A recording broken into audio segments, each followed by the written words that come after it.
அவன் ஆண்டி கோலத்துல இருப்பான், சாயந்தரம் ராஜ அலங்காரத்துல இருப்பான். காலையில நீங்க வாழ்க்கையில எதுவுமே இல்லாம அவன் முன்னாடி போய் நின்னாலும் அன்றைக்கு மாலைக்குள்ளேயே உங்கள் வாழ்க்கையில் அவன் ஒரு மிகப்பெரிய மாற்றத்தை நிகழ்த்தி காட்டுவான் அப்படின்றதா ராஜ அலங்காரம். நான் பழனியை பத்தி சொல்லணும்.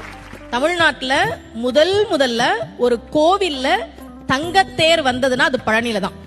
அதை உருவாக்கியவர் ஒரு தனி நபர், VVCR முருகேசர் அவர் பேரு. 1947 அவர் மட்டும் ஒரு தங்கத்தேர் பழனிக்கு உருவாக்கி கொடுத்தார். இன்னைக்கும் அந்த தங்கத்தேர் தான் பழனியில இருக்கு. அதன் பிறகுதான் மற்ற கோவிலுக்கு வந்தது. விடுதலை கிடைச்ச கையோட ஒரு தங்கத்தேரையும் வாங்கிட்டாரு போல இருக்கு. ஏன் ஒரு தனிநபர் பழனி கோவிலுக்கு தங்கத்தேர் செஞ்சு கொடுக்கணும்?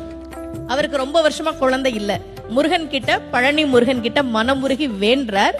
இரட்டை ஆண் குழந்தை பிறந்ததால் நன்றி கடனாக அதை கொடுத்தார். அப்போ முருகன் கிட்ட நாம ஒரு விஷயம் கேட்டா கேட்டதை விட அதிகமாக